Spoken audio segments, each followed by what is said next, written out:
नमस्कार। शब्दों में ज्ञान चैनल में आप सबका स्वागत है। आइए आज हम जाते हैं अहोई अष्टमी व्रत की कथा।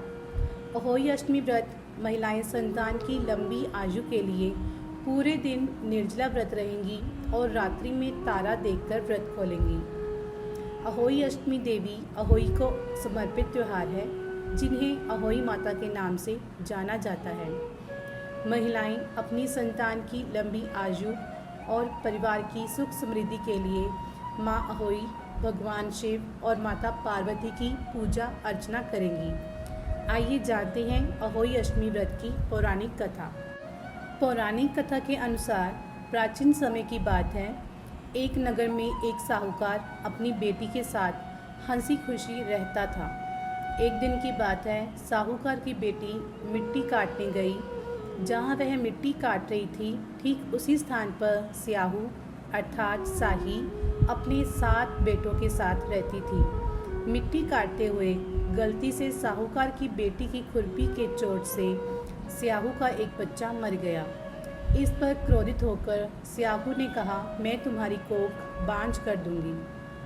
स्याहू के वचन सुनकर साहूकार की बेटी अपने 7 भाभियों के साथ एक एक करके विनती करती है कि वह उसके बदले में अपनी कोख बंधवा ले। सबसे छोटी भाभी ननद के बदले अपनी कोख बंधवाने के लिए तैयार हो जाती है। इसके बाद छोटी भाभी के जो बच्चे होते हैं वे 7 दिन बाद मर जाते हैं और 7 पुत्रों की इस प्रकार मृत्यु होने के बाद उसने पंडित को बुलवाकर इसका कारण पूछा। पंडित ने सुरही गाय की सेवा करने की सलाह दी।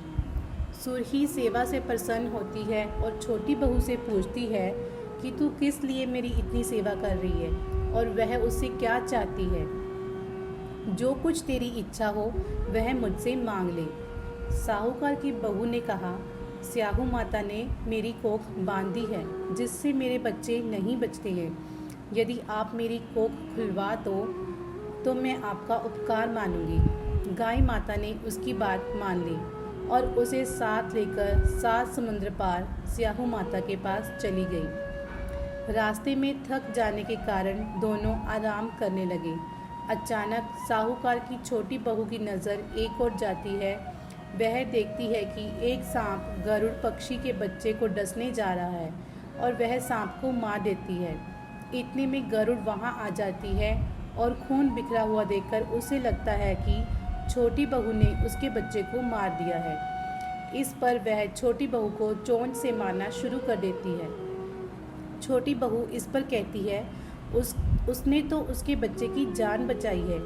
गरुड़ पक्षी इस पर खुश होती है और सुरही सहित उन्हें स्याहू के पास पहुंचा देती है। वहां छोटी बहू स्याहू की भी सेवा करती है।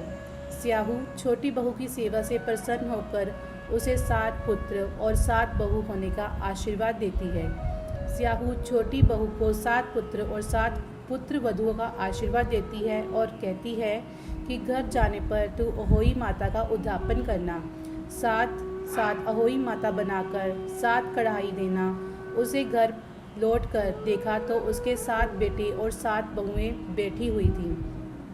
वह खुशी के कारण भाव विभोर हो गई और उसने 7 अहोई बनाकर 7 ढाई देकर उद्यापन किया।